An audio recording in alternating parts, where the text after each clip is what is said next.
Kepada para pemirsa yang saya hormati, salam rahayu.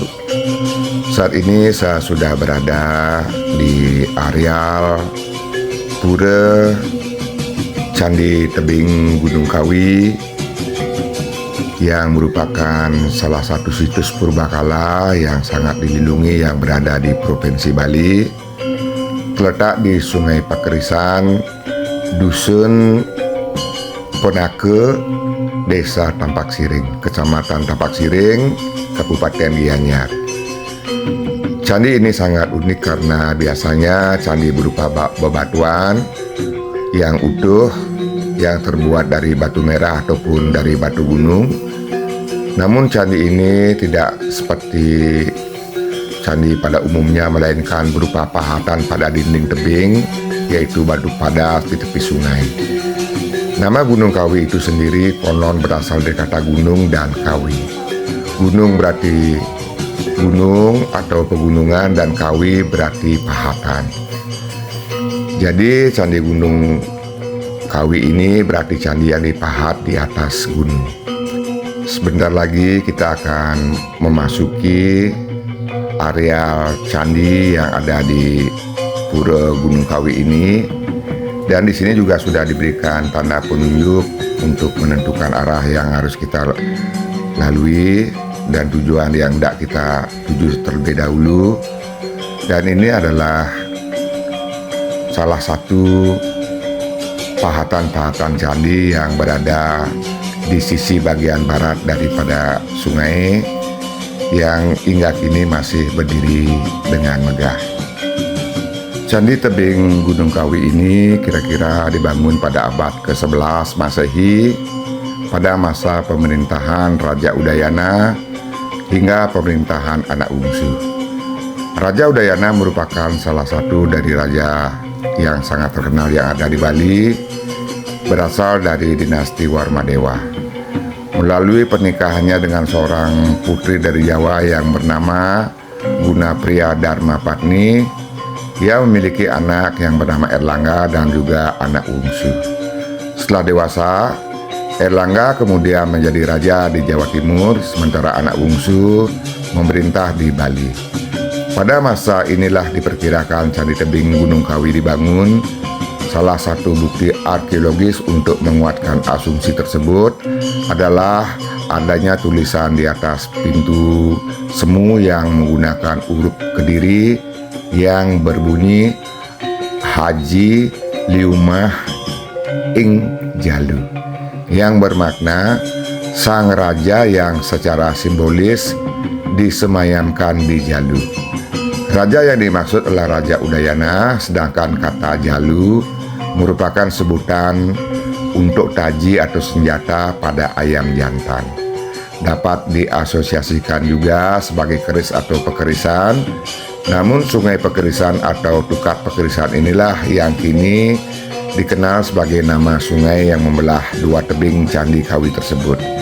Candi ini ditemukan kembali oleh peneliti dari Belanda sekitar tahun 1920 yang saya kutip dari Wikipedia.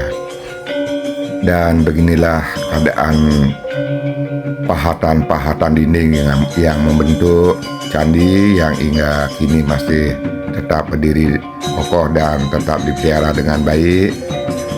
Dan tadi saya sudah sempat melakukan persembahyangan.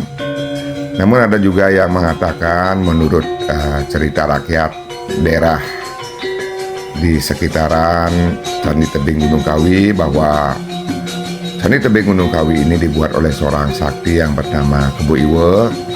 Dengan kesaktiannya konon Kebo Iwo menatahkan kuku-kukunya yang tajam dan kuat pada dinding batu cadas di Tukat Pekerisan itu. Dinding batu cadas tersebut seolah dipahat dengan halus dan baik sehingga membentuk gugusan dinding candi yang indah.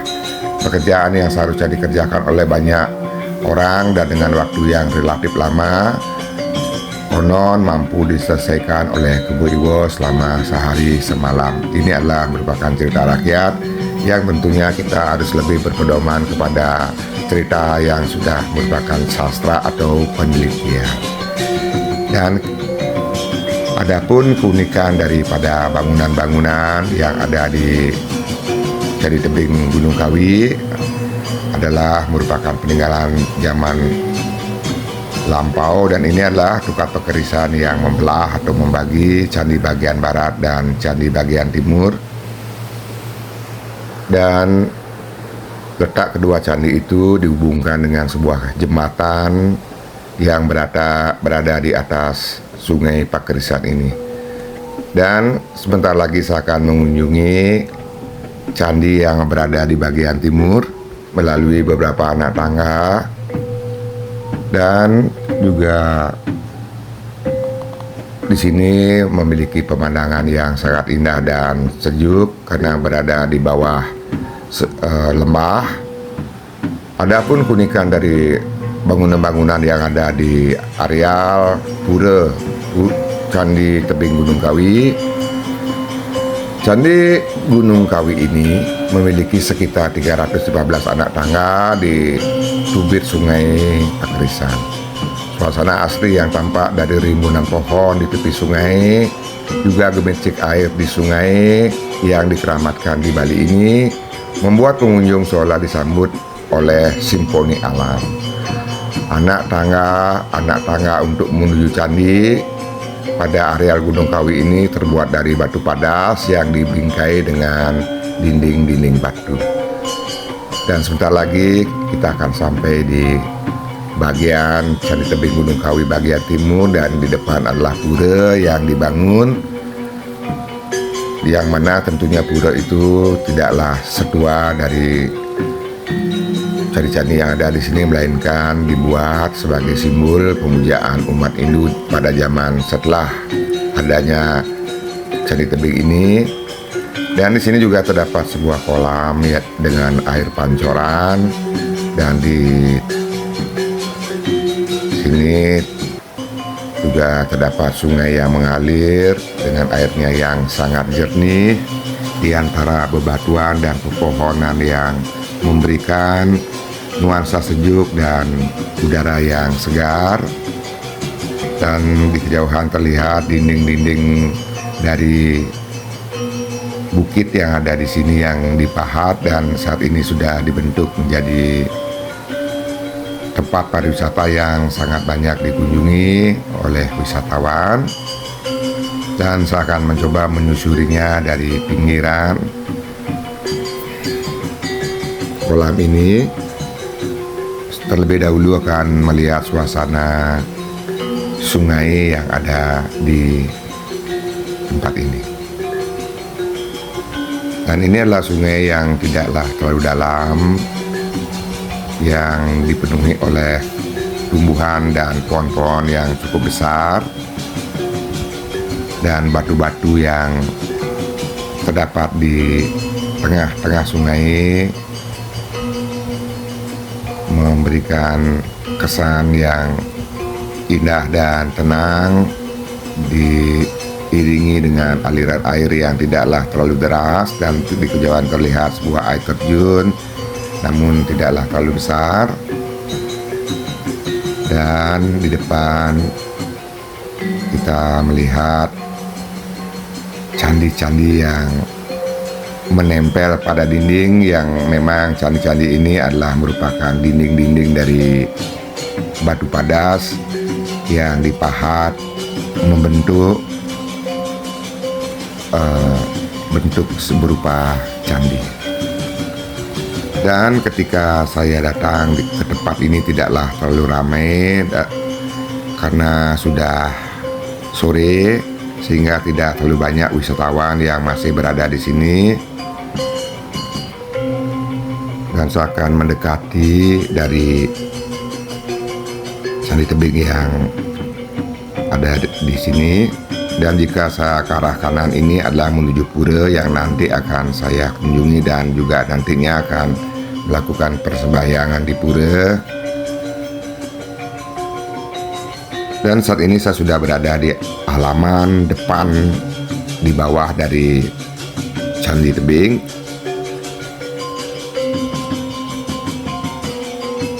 Beginilah keadaan dari Candi Tebing yang juga terdapat ruang-ruang tempat meditasi atau tempat pemujaan dari beliau-beliau zaman dahulu, dan ini merupakan tangga naik menuju ke bagian candi atau bagian atas candi. Namun di sini sudah diisi tanda bahwa tidak diperbolehkan untuk menaiki tangga ini, karena memang candi-candi yang ada di depan sangat disucikan, sehingga tidak boleh sembarangan orang untuk naik ke atas. Cukup melihat dari bawah, mengambil gambar dari bawah, dan menikmati kemegahan, menikmati peninggalan, menikmati suasana cukup dari bawah saja.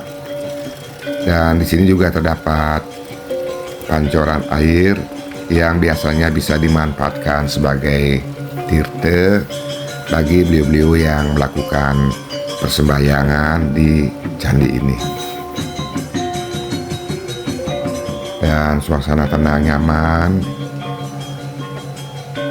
dan memang kebetulan sekali tidak terlalu ramai, sebab jika terlalu ramai pun tidak akan bisa mengambil gambar dengan leluasa.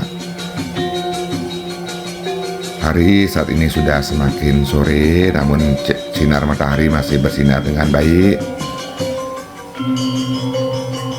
Dan sebentar lagi saya akan lanjutkan perjalanan menuju ke tempat-tempat lain yang berada di areal atau kawasan dari Candi Tebing Gunung Kawi yang terletak di Tampak Siring. Dan tadi sudah sempat melakukan persembahyangan, memuja Ida Sang Yang Widewasa, Tuhan Yang Maha Kuasa, dan manifestasi beliau yang berwujud Dewa Dewi, serta beliau-beliau yang berupa makhluk yang memang menjaga tempat ini. Karena di balik sistem persembahyangan memiliki perbedaan,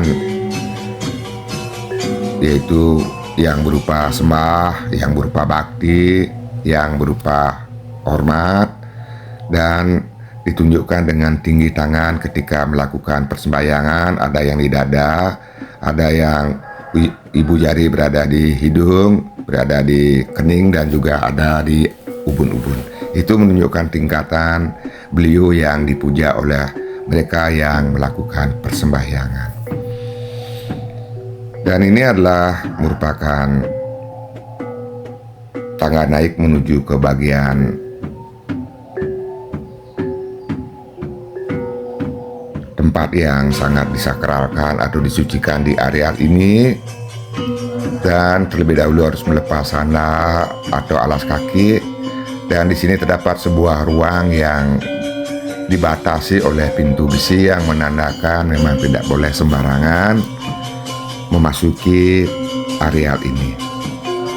Artinya areal ini sangat disucikan, namun masih diperbolehkan untuk melihat bagian yang lain yang berupa lorong-lorong batu yang kemungkinan zaman dahulu dipergunakan oleh beliau-beliau yang melakukan pemujaan sebagai tempat meditasi. Karena sepintas memang membentuk seperti ruang-ruang atau kamar yang bisa dimanfaatkan untuk tempat duduk yang tentunya akan terhindar dari hujan dan sinar matahari. Komplek Candi Tebing Gunung Kawi ini memiliki dua kelompok percandian yang dipisahkan oleh aliran Sungai Pekerisan. Candi pertama terletak di sebelah barat sungai menghadap ke timur yang berjumlah 4 buah. Sedangkan candi kedua terletak di sebelah timur dari sungai menghadap ke barat yang berjumlah 5 buah. Pada komplek candi di sebelah barat juga dilengkapi kolam pemandian serta pancuran air. Menyaksikan dua komplek candi ini, wisatawan akan dibuat takjub oleh pemandangan dinding-dinding batu cadas yang dipahat rapi, membentuk ruang-ruang lengkung yang di dalamnya terdapat sebuah candi-candi dan sengaja dibuat dalam cekungan untuk melindunginya dari erosi. Dan ini juga merupakan ruang-ruang yang merupakan hasil pahatan dibentuk menjadi kamar-kamar kalau kita bicarakan pada zaman sekarang, yang merupakan tempat perlindungan atau tempat berlindung di saat melakukan pemujaan ataupun melakukan meditasi pada zaman lampau, dan hingga kini masih terjaga dengan baik. Setelah melihat keadaan yang ada di sini, saya akan melanjutkan kembali perjalanan menuju ke tempat lain yang ada di kawasan Candi Tebing Gunung Kawi. Dan juga jika kita berkeliling untuk melihat semua hal yang ada di sini, tentunya membutuhkan waktu yang sedikit cukup lama karena memang areal ini cukup luas. Dan inilah tadi ruangan atau bagian yang disucikan yang tidak boleh dimasuki sembarangan dan dibatasi oleh pintu besi. Melewati dari pintu ini, kita akan kembali menuju ke bagian luar yang merupakan areal pura atau Utamaning Mandala dari pura yang ada di sini, dan terlihat wisatawan yang diberikan penjelasan mengenai keadaan tempat dan pura yang ada di sini. Dan sebentar lagi saya juga akan melakukan persembahyangan di pura.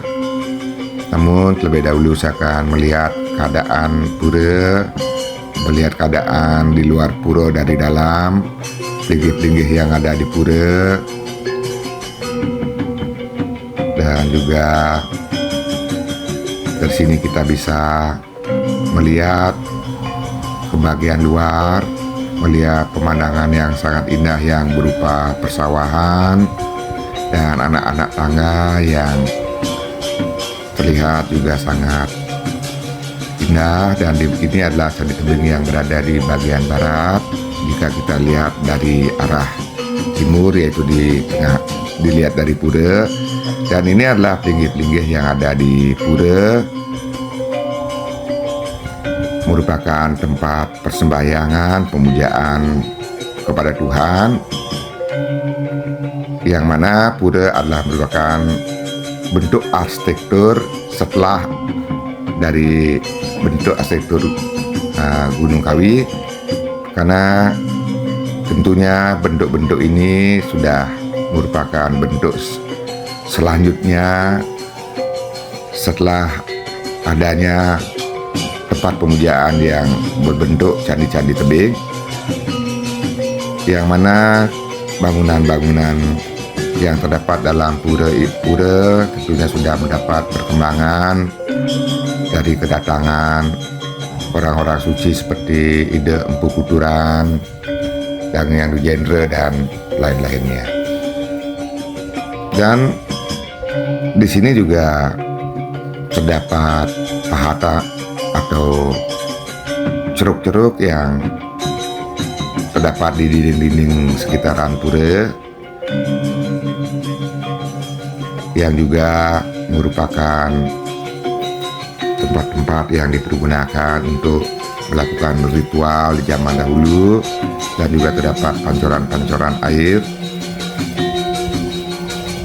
Dan sekali lagi saya jelaskan, adalah berbeda zaman antara Candi Tebing ini dan pura yang ada di sini.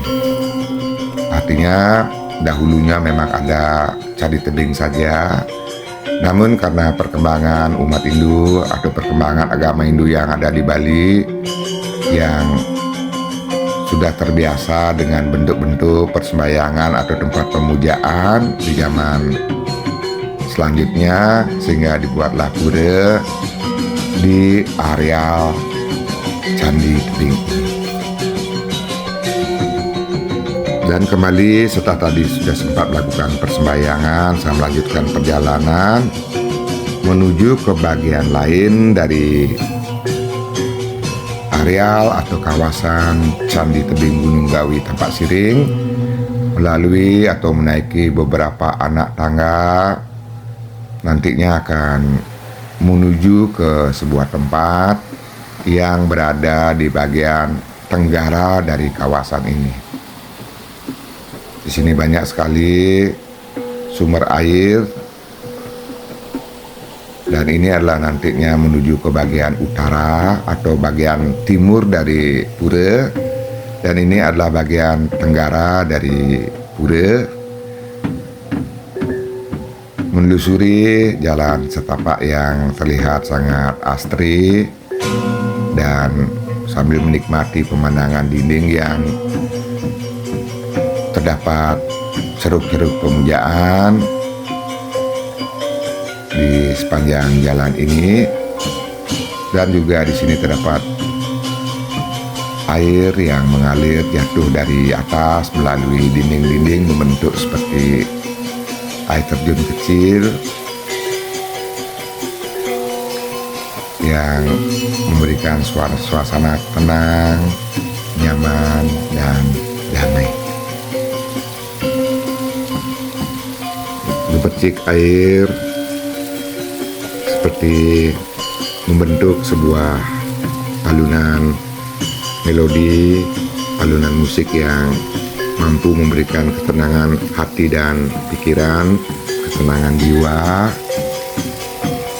dan juga memberikan kenyamanan pada mata yang melihat.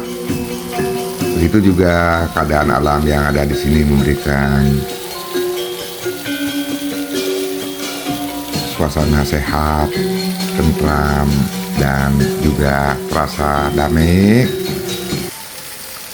Dan mungkin di antara penonton ada yang belum pernah berkunjung ke Pura Candi Tebing Gunung Kawi ini, semoga nantinya bisa datang ke sini untuk menikmati keadaan alam yang ada di sini sambil melakukan persembahyangan. Tentunya sangat disayangkan sekali jika kita orang Bali atau orang Indonesia ternyata tidak tahu tempat-tempat indah seperti ini, sedangkan tempat ini sudah sangat banyak dikunjungi oleh para wisatawan mancanegara yang memang tinggal sangat jauh dari tempat ini, mengetahui keadaan di sini, sedangkan kita yang dekat di sini ternyata tidak tahu tentang pura ini atau candi tebing peninggalan ini. Dan ini adalah juga merupakan kawasan yang berada di bagian tenggara yang banyak sekali terdapat ceruk-ceruk pemujaan berupa ruang-ruang yang tentunya zaman dahulu dipergunakan atau dimanfaatkan sebagai tempat untuk melakukan meditasi,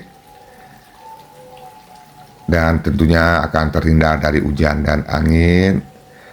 Namun di sini dibuat juga sebuah tempat atau bentuk bangunan di zaman setelah candi tebing yang berupa bangunan pelinggih. Namun maaf, menurut saya keadaan yang seperti ini sepertinya kurang serasi, karena tentunya kita harus pertahankan peninggalan ini, dan jika pun ingin melakukan atau membentuk sebuah tempat pemujaan, menurut saya dan tanpa mengurangi rasa hormat, dibentuklah seperti bebaturan yang berupa batu sehingga masih bersatu dengan serasi dengan bangunan peninggalan yang ada di sini.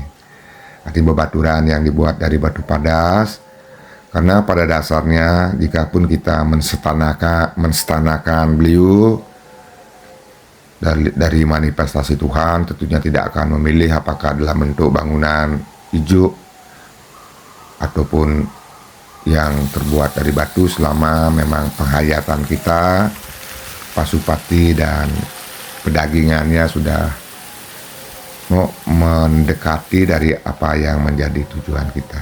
Tujuannya agar tidak terlalu kontras sehingga mengurangi dari rasa yang ada, dan untuk menghindari pemikiran seakan-akan tempat itu adalah merupakan tempat yang sedikit baru dengan adanya bangunan yang seperti tadi. Dan saya akan lanjutkan perjalanan kembali menuju ke bagian lain di areal Candi Tebing Gunung Kawi, dan ini menuju ke arah utara. Di kejauhan terlihat wisatawan yang masih berada di tempat ini menikmati keadaan alam yang ada di sini. Dan menaiki anak tangga ini, di sisi tangga terdapat aliran air dan juga terdapat air-air yang mengalir di antara dinding-dinding dan celah-celah bebatuan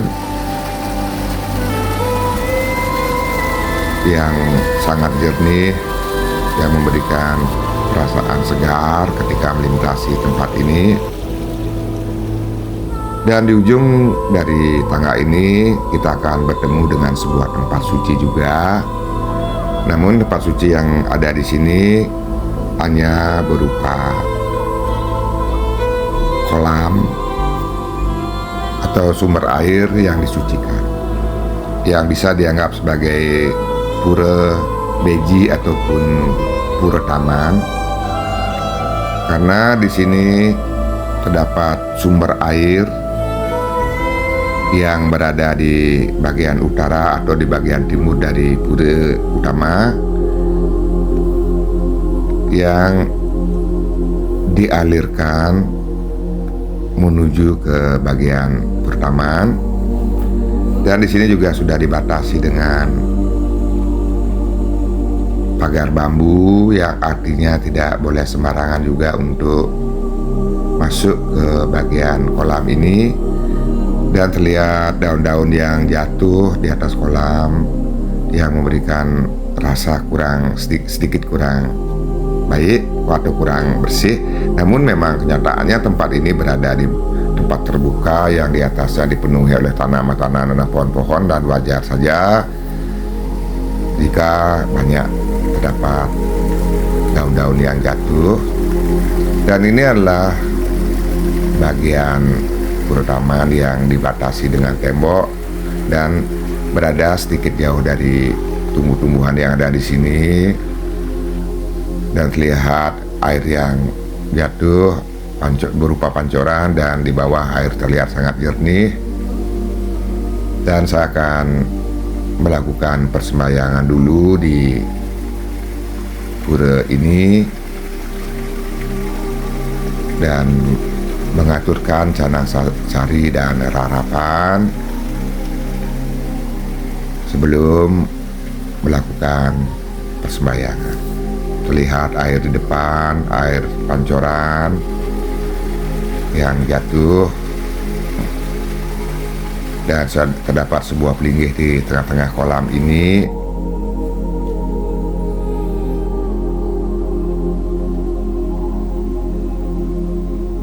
Dan setelah tadi sempat melakukan persembahyangan, kembali saya akan melanjutkan perjalanan. Tidak jauh dari Pura Beji ini nanti akan terlihat ada sebuah pintu besi dan anak tangga yang naik. Dan saya akan coba menyusuri anak tangga ini, entah nantinya akan menuju kemana. Karena sebelumnya saya memang tidak pernah menaiki anak tangga ini, dan saat ini sudah ada kesempatan kembali tangkil di tempat ini, dan saya putuskan untuk menyusuri anak tangga ini agar tahu ujung dari anak tangga. Dan di kejauhan terlihat ternyata di sini ada sebuah pura yang berada di puncak dari bukit ini.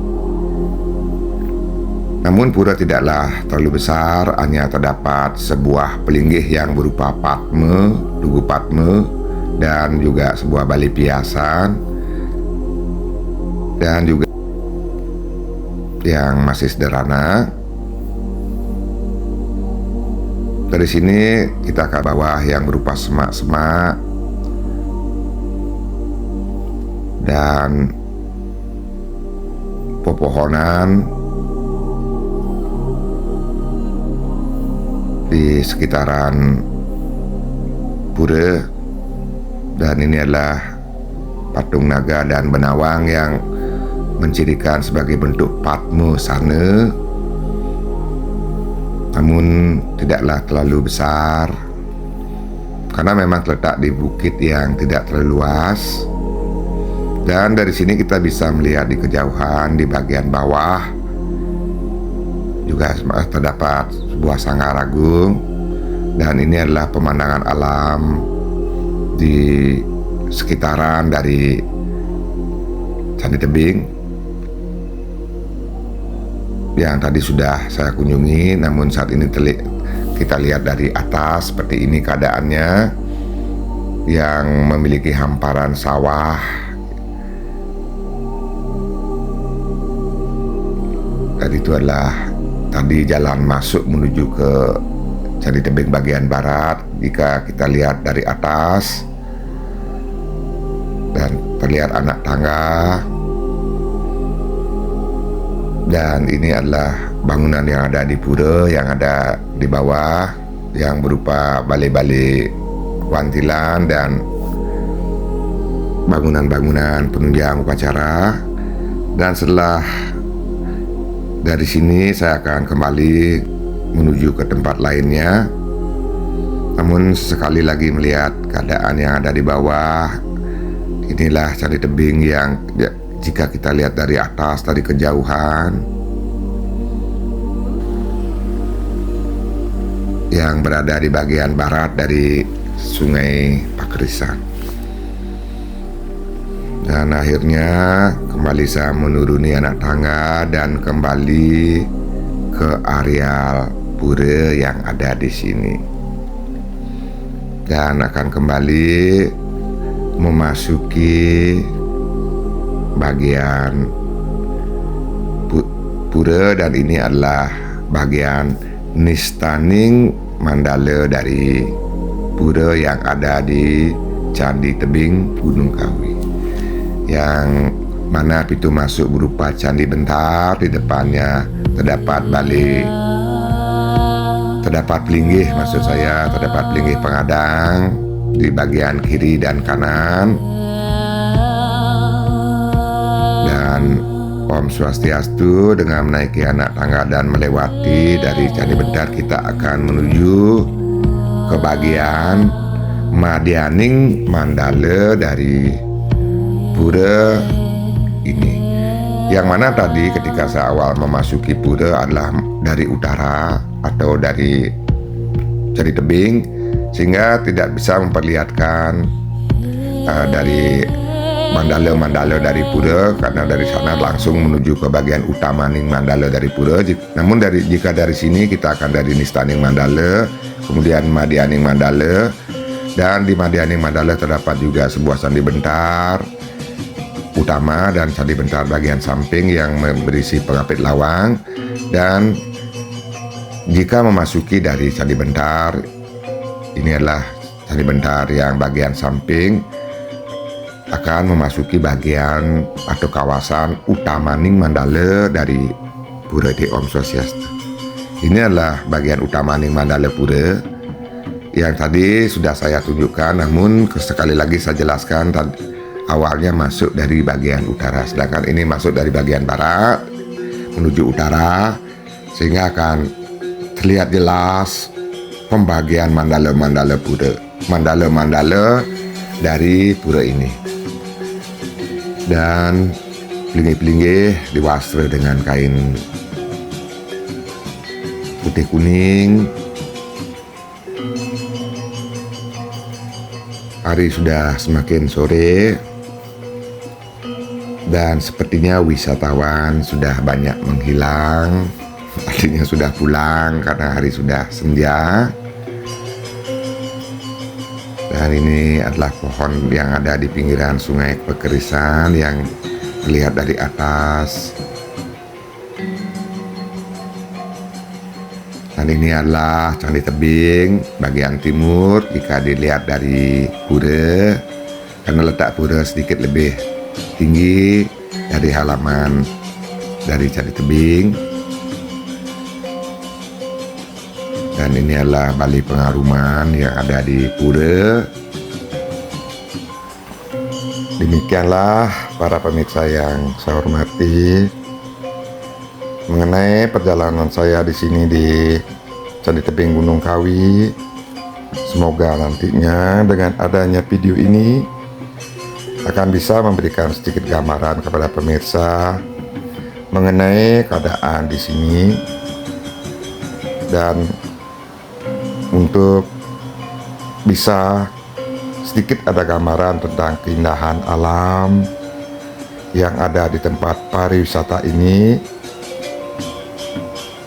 yang juga merupakan peninggalan dari leluhur kita di zaman lampau, yang tentunya memiliki nilai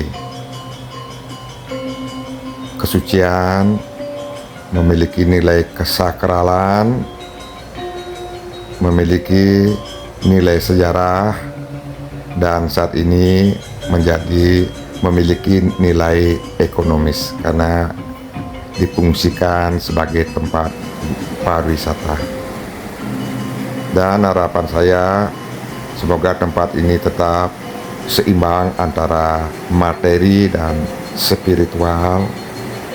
Artinya tempat ini tentunya akan banyak sekali dikunjungi oleh wisatawan. Semoga tempat ini tetap terjaga kesuciannya, tetap menghasilkan materi berupa uang, namun juga tetap memberikan aura suci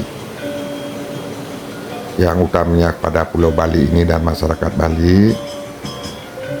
Dan semoga tetap ada yang datang untuk melakukan persembahyangan, melakukan puja dan puji kepada Tuhan Yang Maha Esa, pada Dewa Dewi, sehingga akan ada sebuah keseimbangan antara yang datang untuk melihat sejarah, ada yang datang untuk menikmati pemandangan, ada yang datang untuk berpariwisata, dan tentunya semua itu kan menghasilkan materi yang berupa uang dari tiket yang kita dapatkan.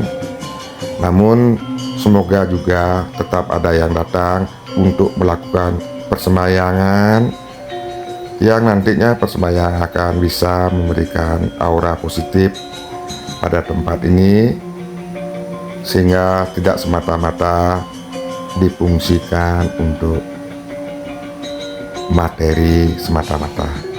Karena bagaimanapun tempat suci akan menjadi suci jika didasarkan atas kesucian, dibuat dengan hati suci, kemudian dipelihara juga dengan kesucian, dan juga dikunjungi untuk melakukan ritual suci, sehingga dia akan tetap menjadi suci.